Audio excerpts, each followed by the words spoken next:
Hey guys, and welcome back to Mad About Skin. In today's video, we are busting some retinol myths. Retinol is a fantastic anti-aging powerhouse ingredient. It's also one of the most popular ingredients of the moment, one of the most searched about online, but it comes with a lot of intimidating features. People are often worried when they first reach for their retinol that it could cause sensitivity, redness, irritation. They've read some horror stories online, and I'm here to tell you there's a whole lot of misconception and misinformation out there. So we're going to bust some retinol myths, and at the same time, I'm going to share with you what I think is the best way to safely incorporate retinol into your skincare routine with minimum irritation, redness and sensitivity, but maximum impact.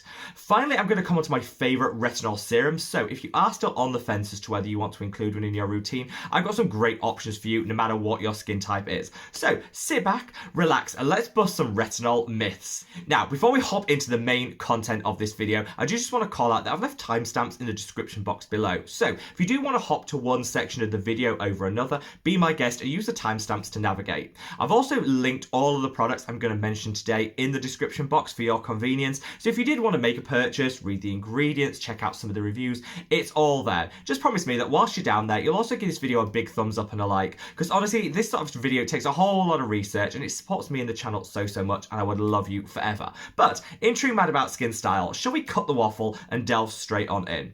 Well, I'm not going to dwell too much on retinol itself and the benefits that it can deliver for your skin, because I think they're quite widely understood, and I also covered them in a separate video sharing my thoughts and feelings on retinol, which I'll link up there if you want more information. But as its basis, it's a fantastic wonder ingredient to include in your routine, particularly for anti-aging. How it works is it boosts the collagen levels in the skin, which is fantastic, because as we age, our collagen levels go like that. This can lead to a loss of firmness and elasticity in the skin, so by boosting the body's natural ability to produce more collagen, it brings back some firmness, elasticity and snapback that we all crave. It's also great at increasing the rate of cellular turnover. Again, as we age, that rate of cellular turnover decreases like that, so we tend to cling on to those dead skin cells a little bit longer than we need to. By incorporating a retinoid into your skincare routine, it can bring back some vibrancy, some luminosity and some glow, and who doesn't want that? It's a fantastic all-round ingredient I think is applicable for just about everyone's skincare routine, but it's really important you choose the right one for you, which is what I'm going to come on to later in the video. Before we do that, I want to dispel some myths, get out some of that misinformation that seems to exist around retinoids. This is what's going to come in this part of the video. The biggest myth that I think exists around retinol is that they're all created equally. Now, retinol is actually a vitamin A derivative, and there's lots of different other names given to different vitamin A derivatives on the market. You might have heard things such as gram-active retinoids, you might have heard retinol palmitate, retinoic acid, retinaldehyde, retinol. All of these are different terms, and they are subtly different in the way that they work and the amount of irritation that you're going to get.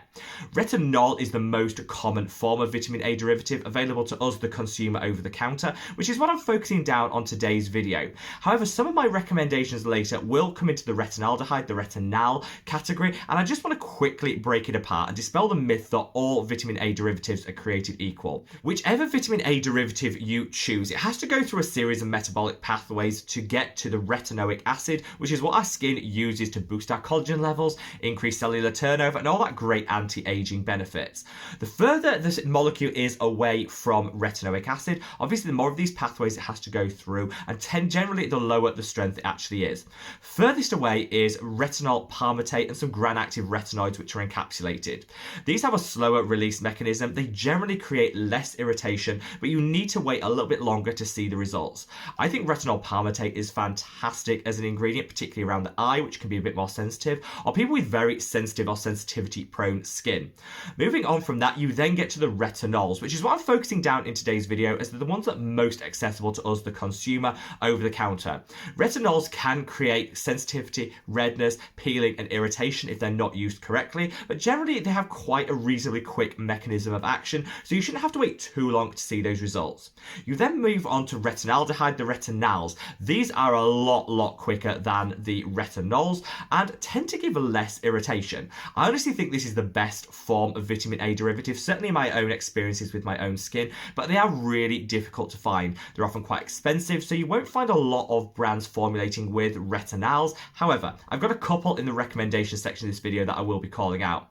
Finally, you have retinoic acid, which is generally only available on prescription. A lot of people might know it's tretinoin, you might call it retin-a. It's got a lot of different names, but this is generally only prescription strength. It delivers super quick and hyper effective results, but it comes with an awful lot of sensitivity, redness, and irritation. So really, I don't think that's for the faint of heart, and definitely one that's worth working with a professional in order to minimize this, which is why I think it's right that it's on prescription. In today's video, we're going to focus down on the retinols and the retinals and how you can match the right one for your skin type to minimize any of the side effects. Another myth that I want to dispel is that you can only use your retinol in winter, that it's not appropriate for those summer or warmer months. This is a total myth, and one that I'm quite happy to dispel. A lot of people will say that because retinol increases the rate of cellular turnover, revealing that gorgeous new fresh skin beneath those layers of dead skin cells, that actually it can make us more photosensitive. This actually isn't technically the case. It doesn't increase the rate of photosensitivity, but you do want to protect that new fresh skin like you would any skin on your body.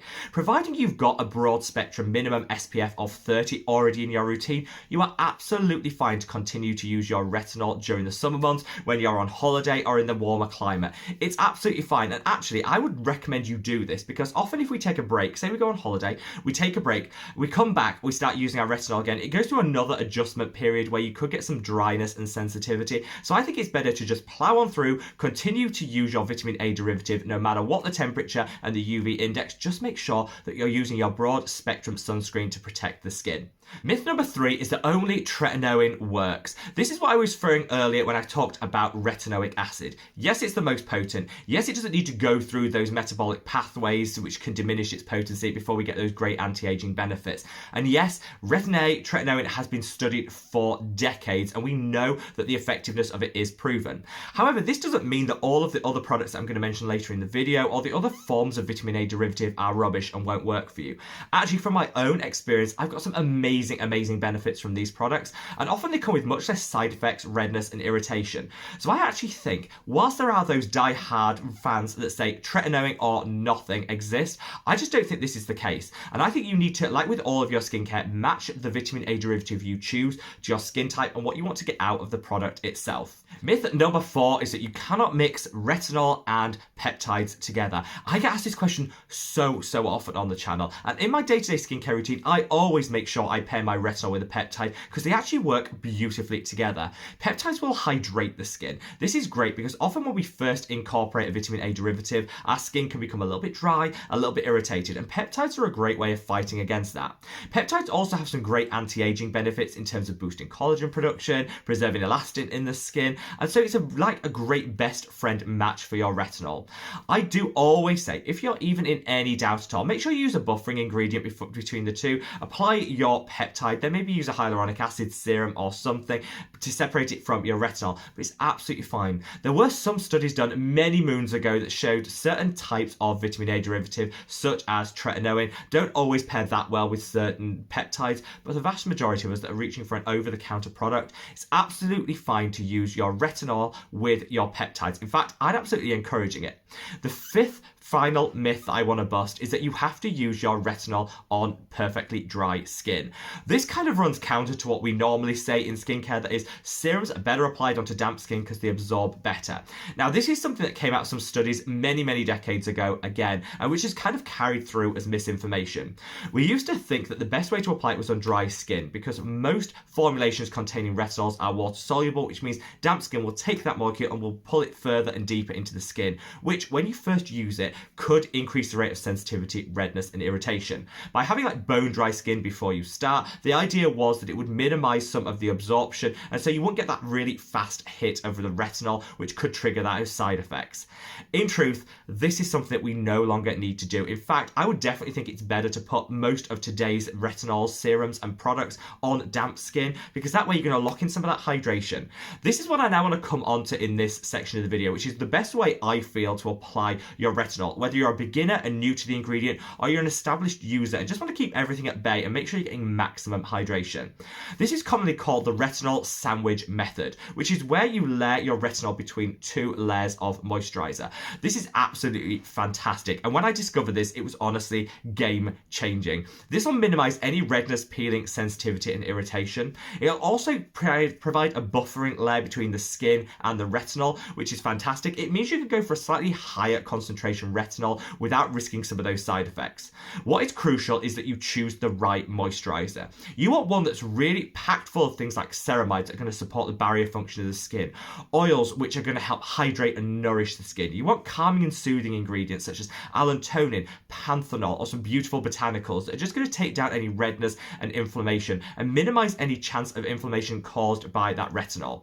When I formulated my own moisturizer, the Mad About Skin Maximum Impact Moisturizer, I did it with retinol use in mind because I think it's super important that everybody, no matter what your skin type, has a retinol in their skincare routine. I wanted to create a moisturizer that could be used in this sandwich technique. What you do is you put one thin layer of this product on the skin, you work it in, maybe leave it on for like 30 seconds, let it get into the skin and do all its good stuff.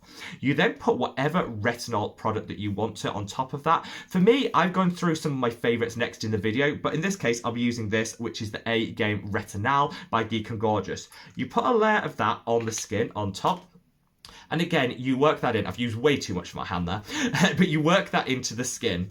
Again, leave it for like 30 seconds to do its thing, be absorbed, get to work on the skin. And then you add another layer of the moisturizer on top. And what this will do is just lock everything in, maintain all of that hydration and prevent transepidermal water loss, which is where moisture in the skin is lost to the atmosphere.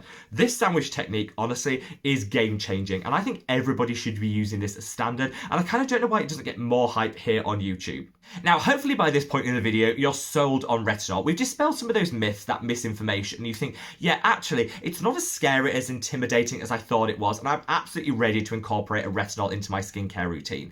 But now you're probably wondering which is the best for me. Well, I actually pulled together the best retinols by skin type in a recent video that I'm going to leave a link to up there. Promise me you'll watch that video because it's so important to match your vitamin A derivative to your skin type, because this is a key step in minimizing any side effects and irritation.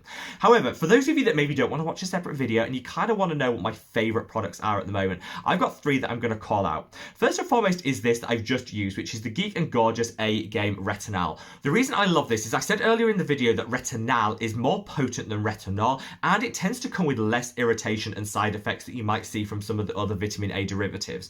This means it's game changing, but because it's so expensive to formulate with, a lot of brands shy away and use more traditional retinols to keep that cost down. Geek and Gorgeous didn't. They actually formulated this beautiful product with a retinol, and it's in a really high potent concentration. But they also managed to keep the price down, which honestly blows my mind. So this is like £15 here in the UK, super affordable when you consider the other options for retinols on the market, usually reaching to the £100 category. This, absolutely fantastic. It's also hydrating, which is really great because again, when you use it in that sandwich technique, it's just even more moisture being ploughed into the skin to minimize any dryness and sensitivity. This was game changing when it was launched, and definitely one that I think everyone bar the most sensitive skin should definitely get on board with. If you have super sensitive skin and you're really worried about potential irritation still, I would reach for this product. This is the Stratia Night Shift. This is a very low concentration of retinol, which is going to deliver some great benefits in the long term, but not create too much side effects or too much sensitivity or irritation in the short term. This is packed full of ceramides, again, making it perfect for use within that sandwich technique that I just talked about. It's also got some calming and soothing ingredients. It's really just a fantastic product. If the sandwich technique to you sounds a little bit too much work and you kind of think, I'm never going to do that, I know myself, I'm never going to do that, promise me you'll reach for this product because it's kind of got the sandwich technique built in. It's got all the ingredients you need for calming and moisture support, but it's also got a low dose retinol as well for all those anti-aging benefits. Finally, for people that are on a budget and just want a really great, gentle but effective retinol, I'd reach for the ordinary Gran Active Retinoid Emulsion. This is fantastic. It works beautifully well in that sandwich method I just mentioned, but it's a mid-strength retinol that also has an element of Gran Active slow release built in there, meaning that it'll minimize any sensitivity, redness and irritation. This is something like £6 here in the UK, so it's drugstore to its core, but it's also a really potent retinol vitamin A derivative that'll give you some great anti-aging benefits. Whichever of these products you choose and however you choose to incorporate into your skincare routine, I really hope that this has just busted some of those intimidating myths that you might be hearing online and made it easier for you to incorporate a retinoid into your skincare routine. Wherever you are in the world, guys, stay safe, stay well, and love your skin. Take care. Bye.